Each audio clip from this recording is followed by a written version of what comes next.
Hello and welcome back to Rare Intuitive Gems. Before I get started, I'm going to do something a little different. I came on to talk to you guys about grief, and I'm being guided to share my story to kind of help some people go along. So, here's a backstory. 15 years ago, my daughter's father was unalived, and the circumstances, the situations, the people around the situation, the the situation made it very difficult for me to grieve, like a healthy grieving. And although I am very grateful for me being able to grieve, I understand that from my personal experience that external factors play a huge part in the grieving process. And I wanted to just get on here and bring awareness to grief looks different for everybody. Now, for me, I work with hospice patients, so that grief, I understand for the families, and I've seen grief even with my patients, how it looks different. So I'm going to just talk about just the process itself. Oftentimes, we expect people to look a certain way when they're grieving, when they lose someone, and we put, or at least for my situation, especially when it's a tragic death, we we put everybody's actions under a microscope, and we kind of dissect every different emotion, every action, every word, and we dissect it from our own understanding, from our own view of what we think, or our expectations of what we think it should look like. And oftentimes we don't know, we don't know, we've never seen, or we've never experienced for ourselves how grief can change a person's personality in its entirety. So somebody that was once outgoing could go from being very outgoing and outspoken to being very shy, or coming off as soft spoken. Or this could happen vice versa. Also, some people can just seem unfazed. So, like, for me, I had a newborn. Like, my baby was not even 3 months. So, me trying to process the grieving process, all of what I was feeling, I mean, everything I was feeling, on top of the external attacks that I was getting from so many different ends, but then still having so much responsibility that was overnight tossed in my lap, that I was just one learning how to do because I was so young, and it was my first time actually doing a lot of this. And then going from having somebody to help you and have your helpmate, to having to deal with all of this alone, and then deal with people that you know already have biases towards you, or they just plain don't like you for whatever reason. It created, for me, and for me, I look at external a lot, like how I possibly look. A lot of it seemed like I was unfazed, but it was that I was raised by women that you don't supposed to show your weakness, and emotions were considered in my household like a weakness. So if ever I got to a place of telling how I felt, speaking out about how I felt as a child, I was oftentimes reprimanded. And because I was the oldest, I kind of, in my household, I kind of weighed that burden of mirroring how my mother dealt with things. So I took that on when things or life happened to me, because I knew nothing different. I had no information to change that pattern. So I've always been a caregiver. I took care of my grandparents when they were sick, and then as other family members got sick, I took care of them. And then for my daughter's father, I took care of the household, and he made sure that the bill, like he provided. So I went back into taking care of my responsibilities. I had so much, even though we weren't legally married, a lot still fell in my lap because we were cohabitating together. And like I stated, I had a newborn. She was very young, and I wasn't a teen mom, but I'm 21. So but also I've learned through my journey that grief can look as the traditional, crying and sadness, but it also can bring up or manifest fears and it can look as if they're irrational fears. But if you don't know this person's backstory, it can look like paranoia. I'm finna get it out. As if you're paranoid, but the fear is very rational compared to the circumstances around your losing or how you lost people. Also, anger, irritation, sometimes smiles, and some people can't get the frown off of their face. Like, they look very angry. So sometimes we can go back and forth through these feelings. We can stay stuck in certain feelings, or we can jump back, like I said, jump back and forth.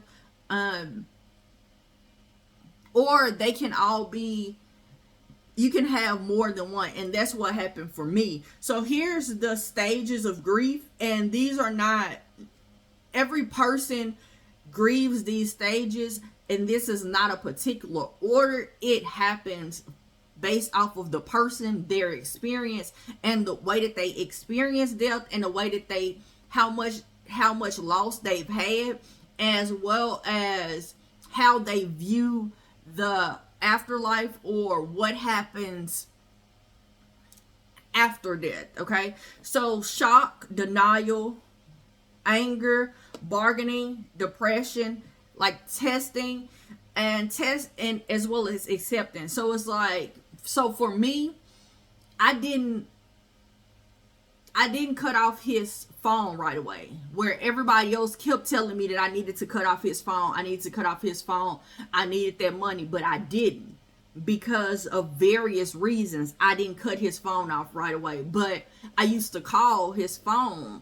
Like, if something happened, I remember this one particular day, I left my daughter with his family, and something happened, and I left very angry, and I got in a car before I pulled off the street, and I called his phone. And By the time I got to the stop sign, which was not even a half a mile away from where I called, I just broke down and started crying. So that's the testing things, trying to see if that person is really gone. Also, for me, I've experienced depression for as long as he's been gone, because, and I laugh about it only because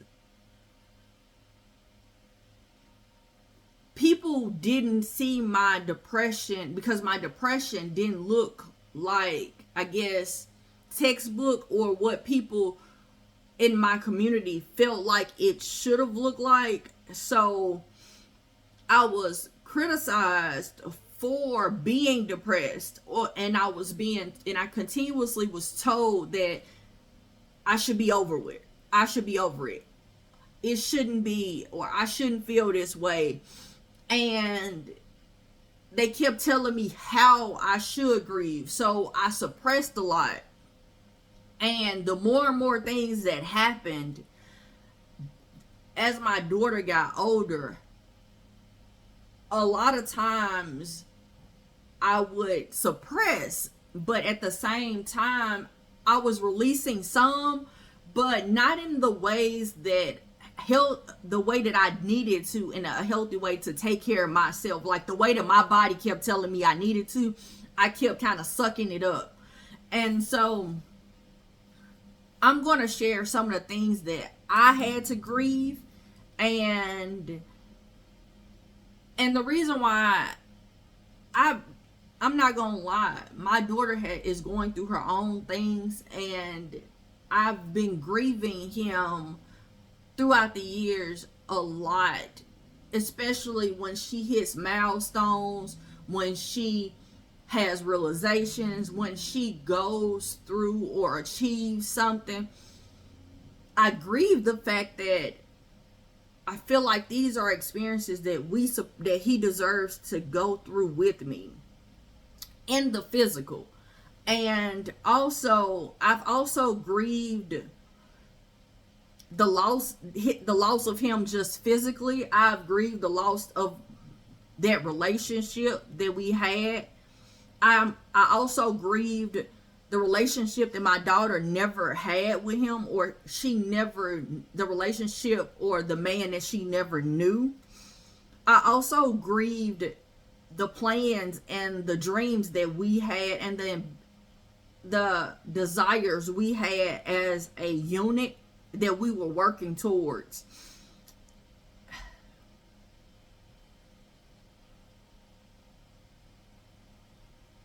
I also had to take time to grieve the way that his family treated me and his daughter afterwards, and that is the external factors that I talk about that is strong in grief. But I also had to grieve the things that I did not say and the actions that I did not take to out of respect for them that they didn't have for me and my child. And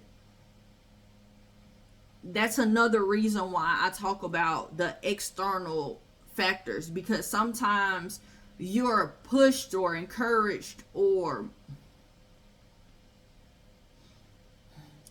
triggered into doing things a certain way for looks, or for me, it was I didn't do out of respect, but it took me from being this situation took me from being a very like fun and playful and happy person to being so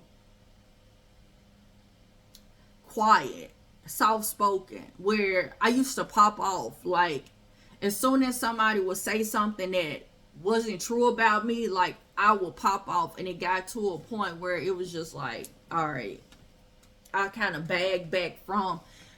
everything. I let people make their assumptions. I let them do whatever it was that they wanted to do and say what it was that they wanted to say.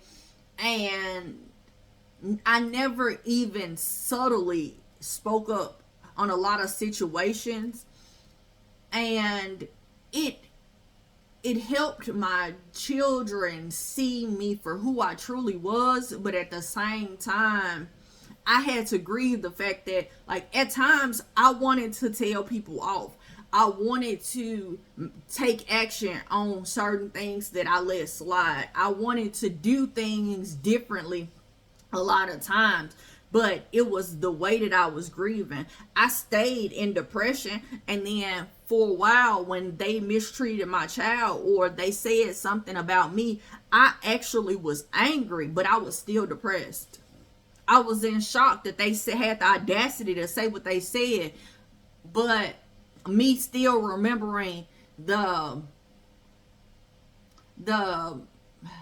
nice nastiness of them, where they came off to be as if they were sweet and they really liked me and they really cared, I went back to depression.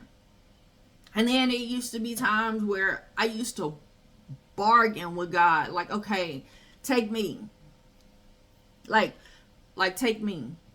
Why you just didn't take all of us? If you took him, like, why you just didn't, and I went through that, like, for a long time, because I was so unhappy with the fact that I had to do this alone now. Like, that was never my plan, because I kept saying, God, if I would have known that you wanted me to be a single parent, I would have never forced my children to suffer in this manner.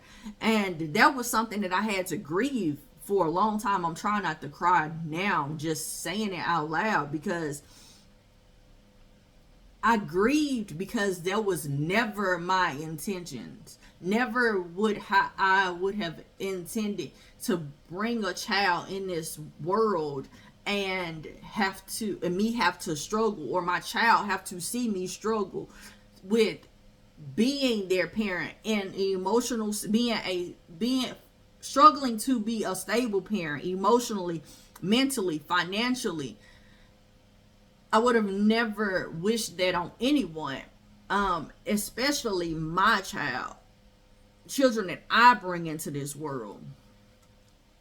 And for a long time, I was in denial. So I would see people and I would find, like, this much of a characteristic in them that reflected my daughter's father, and I would attach to it, where I was so blind to see other characteristics of that person, because I was so wanting to see my child's father in the light. So what I mean by that is, because I feel like I'm not making sense, what I mean by that is, for example, if I met somebody new and they had the same birthday, or the birthday was similar, or they were caring, or they were very outspoken the way that he was, I would hold on to that, and I would see, and I would dismiss every red flag that they had. Every time they showed it to me, I would just dismiss it, because because all I saw was that part, and I wanted to be surrounded by people that had his characteristics, his traits, even if it was small, even if it meant it was just a birthday that they shared, where nothing else was the same. If they were the same skin tone, they dressed the same, like, whatever the characteristic was or the personality trait was, I honed on to it, and I held on to it, because I grieved. It was like I was pulling them close only and keeping them close only because I wanted him to be there. I wanted him to be close. And so the grieving process, I've seen this happen within families. I've seen this dynamic look a lot different, where some people grieve and some people are sad. Sometimes grief changes a person's personalities, the way that they respond, the way that they react, the way that they respond, the way that they act. And